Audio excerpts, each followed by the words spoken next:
Let's talk about Barack Obama. So he'll be making his first trip to South Africa as president in June, and that's as part of a three-nation tour aimed at bolstering U.S. relations with sub-Saharan Africa. Joining us now to unpack the thrust of his visit is Dr. Scott Fersing. He's international relations expert from Monash University. Thanks very much for your time. Welcome, so Barack Obama is coming home. I wanted to say that. Barack Obama is coming home. But of course, he's not coming home. He's coming to Africa where his father was born. He's a U.S. citizen.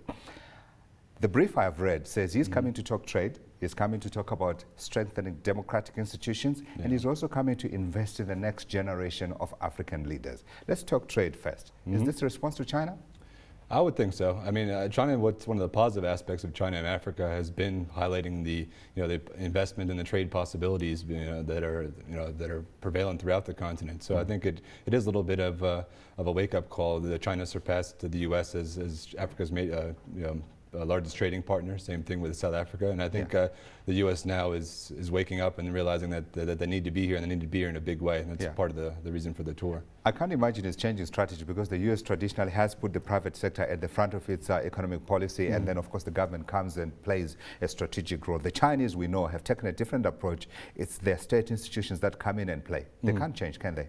It's difficult because private business has taken the forefront. One aspect of that is something like the AGOA Forum that was supposed to take place next month in Addis Ababa, but it's been delayed for logistical reasons. But it was about bringing over 500 U.S. businessmen to Africa, to help support and to look at more investment in Africa and business partnerships.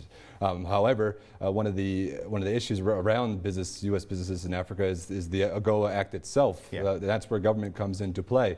A lot of African countries are still worried from the African perspective of whether AGOA for their specific countries are going to be extended or not, and if they're going to have to pay tariffs and so on and so forth. Absolutely. Let's combine the next 2 points: investing in the next generation of African leaders, as well as strengthening democratic institutions across the African continent. How can you do that?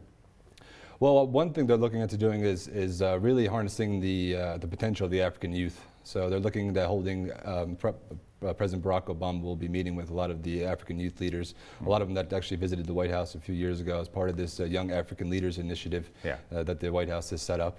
So they'll be looking at that component. And there are also big investments into small and medium business enterprises that will hopefully encourage more long-term sort of relationships between Africa and sub-Saharan Africa. When it comes to democracy, I think that's part of the choice for Senegal as a visit. A lot of people thought, why didn't he go to Nigeria? But there's obviously some security concerns there. But Senegal did held their fourth election. I had a question there as well, because I was looking at strengthening democratic institutions and investing in the next leadership, and then I see he's visiting Tanzania, he's visiting South Africa.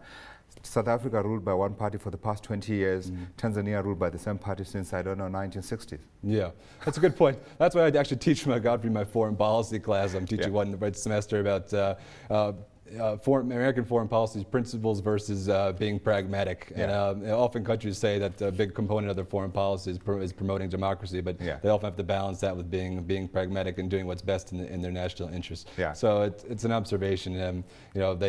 Sometimes they can't always do as much as they want to do because of pragmatic and interest issues. Absolutely. Unfortunately, we've run out of time, because I wanted to ask if it does matter that it's because it's Obama who is, I wanted to say, a child of Africa or a grandchild of Africa, some other kind of reference. But does it matter that it's him, and would people listen to him because it's him? No. Godfrey, how about next time? Next time.